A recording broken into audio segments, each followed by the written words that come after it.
दबाव देखने को मिल रहा है भारतीय बाजारों में। ऐसा नहीं भारतीय बाजार ही पिटे हैं। आप देखिए शुक्रवार को अमेरिका के बाजार डाउ में करीब करीब 460 पॉइंट की गिरावट देखने को मिली थी। आज भी इस समय डाउ फ्यूचर्स दिखा रहा है कि एक और गैप डाउन ओपनिंग अमेरिका के मार्केट्स की हो सकती है और यूरोप के बाजारों के फ्यूचर्स भी यही संकेत दे रहे हैं कि वहां पर भी दबाव भरा सेशन रह सकता है। कुछ ही देर में यूरोप के मार्केट्स खुलेंगे तो समझ में आएगा कितनी गिरावट वहां पर देखने को मिल रही है और उससे फिर भारतीय बाजार क्यूज लेंगे। लेकिन आप देखिए कोई राहत की बात नहीं है। 11,400 के आसपास खुले थे, 11,300 के आसपास इस समय निफ्टी कारोबार कर रहा है। लेट्स सी 11,300 को आज हम क्लोजिंग बेसिस पर होल्ड कर पाते हैं या नहीं। 400 पॉइंट का बड़ा कट देखने को मिल रहा है। सेंसेक्स में भाग भी काफी गए थे और ग्लोबल मार्केट्स में जो अचानक से डर लग रहा है कि मंदी जैसा माहौल है, देखिए वो एक वजह बना है यहाँ पर करेक्शन का। इवन अगर आप हांगकांग के मार्केट्स देखें वहां पर प्रेशर है आज के सत्र में।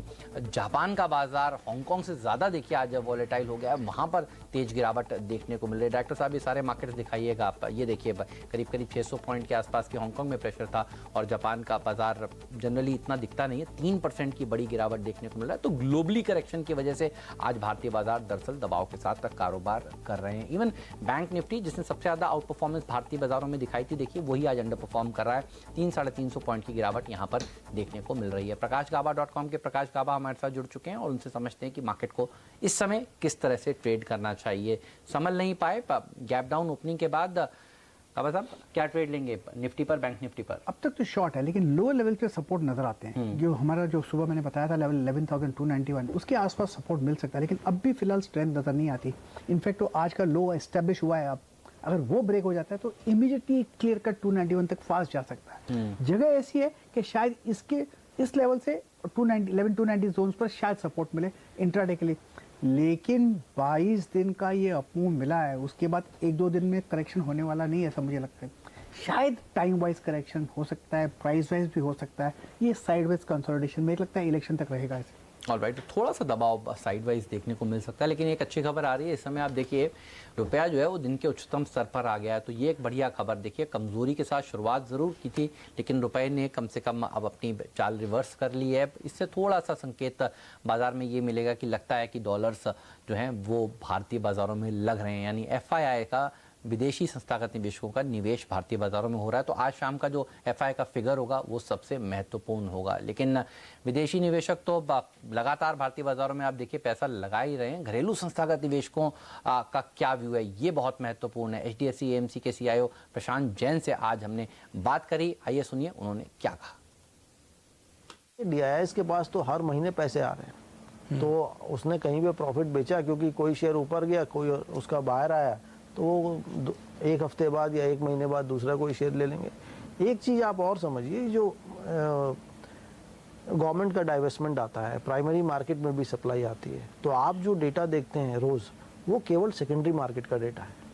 बट अगर ETF में डाइवेस्टमेंट हुआ तो उसमें भी किसी ने 10,000 या 30,000 करोड़ रुपए दिया, तो हो सकता है हमने यहाँ शेयर बेचे, वो फॉरेनर ने कुछ लिया, डिमांड आई, लेकिन आप नेट बेसिस पे देखेंगे तो DIS का तो मेरे ख्याल से हर महीने लगभग नेट बाइंग ही है।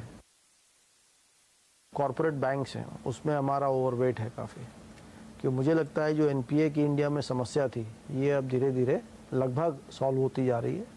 और जो बैंक्स अच्छे हैं, जिनका डिपॉजिट बेस अच्छा है और जिनका प्रॉफिट्स NPAs के प्रोविजन की वजह से दबा हुआ था, वो आई थिंक अब अगले कुछ क्वार्टर्स में, साल में उसका वो फुल प्रॉफिट आएगा, तो वहाँ पे हमारा काफ़ी ओवरवेट है इस पर।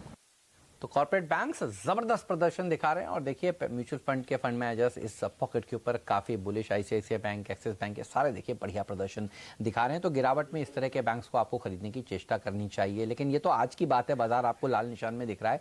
लेकिन अगर आप पूरे वित्त वर्ष का लेखा जोखा देखें तो आपको दिखेगा बाजार ने जबरदस्त कमाई कराकर दी है, क्योंकि फाइनेंशियल ईयर 31 मार्च को खत्म हो जाएगा। तो हमने सोचा आज ही से आपको क्यों ना बता दिया जाए कि किस तरह के पैसे शेयर बाजार में जिन्होंने पैसा निवेश किया उन्होंने लगाए बनाए हैं।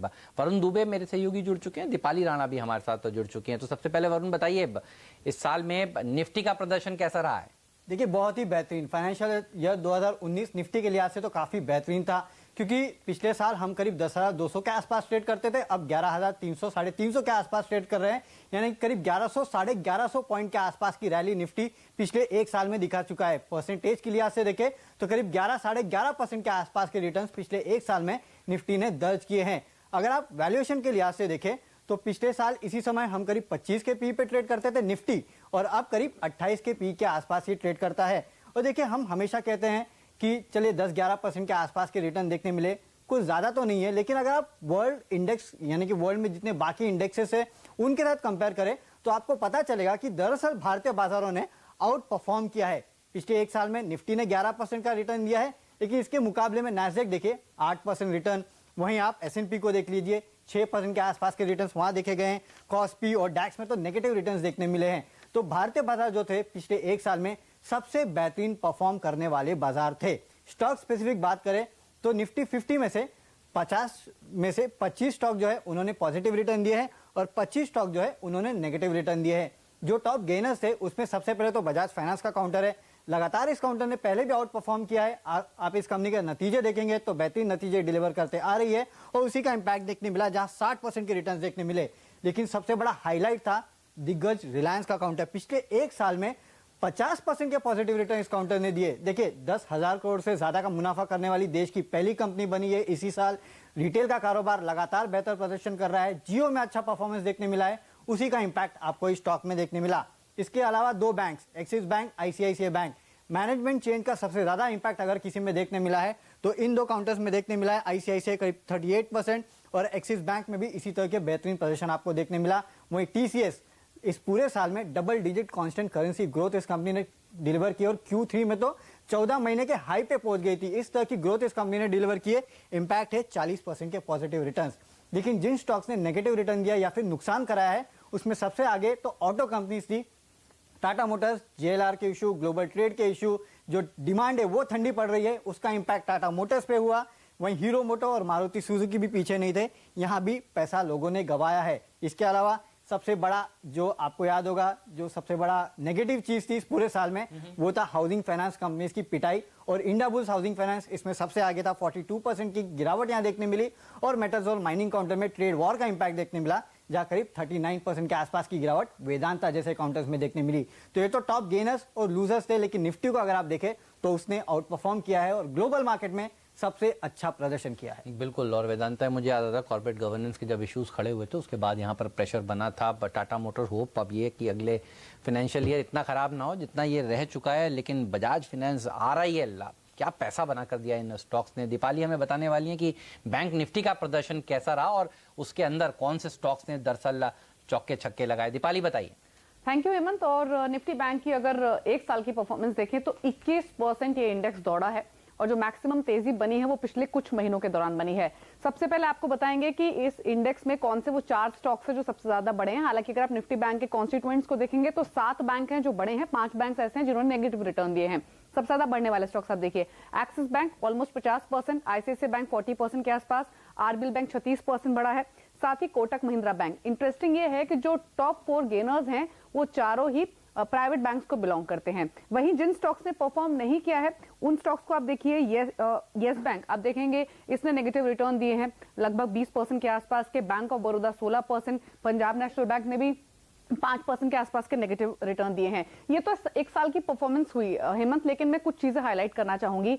जो टॉप 4 गेनर्स हैं निफ्टी बैंक के पिछले एक साल के, ये वो स्टॉक्स हैं जहां पर हमने पिछले 3 क्वार्टर्स में देखा है कि डीआईज ने तो कांस्टेंट पैसा डाला है, एफआईज ने कांस्टेंट मुनाफा वसूली की है। वहीं जो टॉप 4 बैंक लूजर्स हैं वहां पर एफआईज और डीआईज दोनों ने ही पिछले 3 क्वार्टर में अपनी होल्डिंग घटाई है। इंपॉर्टेंट होगा मार्च क्वार्टर का डेटा, क्योंकि फरवरी से एफआईज ने पैसा डाला है और सबसे ज्यादा इनफ्लोज अगर एफआईज की ओर से कहीं आए हैं तो वो बैंक्स हैं। 120 करोड़ डॉलर से ज्यादा के इनफ्लोज एफआईज की ओर से बैंक्स में आए हैं। तो जो टॉप 4 परफॉर्मिंग बैंक्स है जहां पर एफआईज पिछले 3 क्वार्टर से लगातार होल्डिंग कम कर रहे थे, हो सकता है मार्च क्वार्टर में वहां पर एफआईज की ओर से होल्डिंग बढ़ती हुई दिखे। बिल्कुल। तो इस डेटा पर हमारी नजर होगी, लेकिन एक्सिस, आईसीआईसीआई क्या रैली देखने को मिल रही है। शुक्रिया दीपाली आपका इस चर्चा में शामिल होने के लिए। वरुण हमारे साथ जुड़े हैं और वरुण हमें थोड़ी देर में ये बताने वाले हैं कौन से वो मिड कैप स्टॉक्स हैं जहां पर जबरदस्त एक्शन आज के सत्र में देखने को मिल रहा है। लेकिन उससे पहले गाबा साहब ये बताइए कौन से ट्रेड्स हैं जो आप सुझा रहे हैं, कहां पर कमाई के मौके हैं।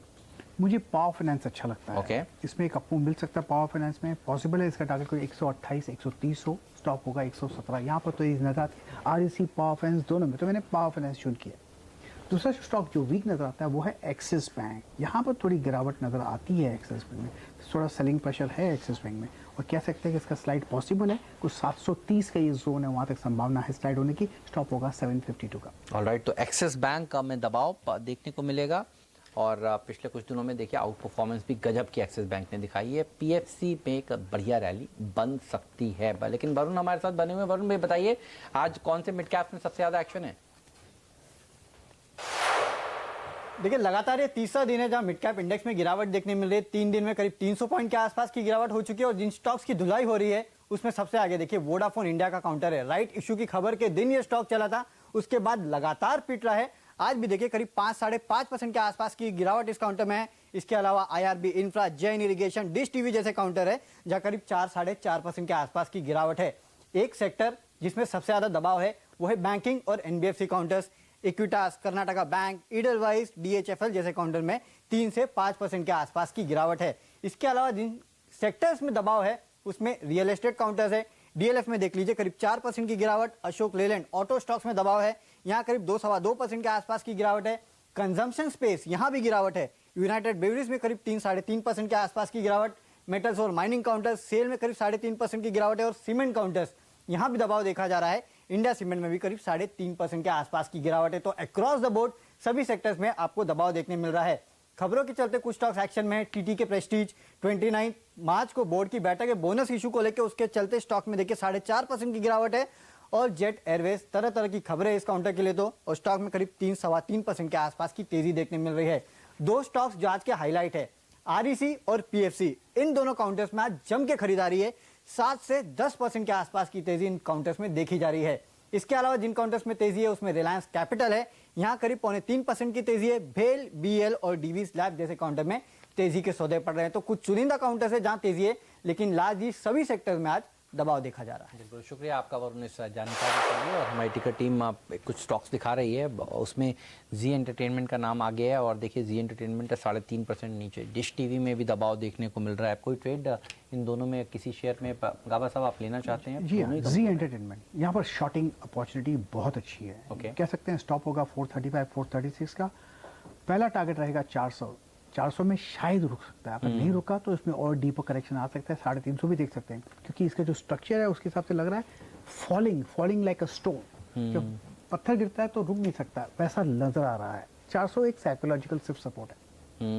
तो नजर रखिए जी एंटरटेनमेंट के स्टॉक पर। देखिए धीरे धीरे करके ये नीचे की तरफ ही फिसलता जा रहा है, और डिश टीवी भी इसका साथ दे रहा है। 4-4.5% नीचे देखिए दोनों ही स्टॉक्स इस समय कामकाज करते हुए।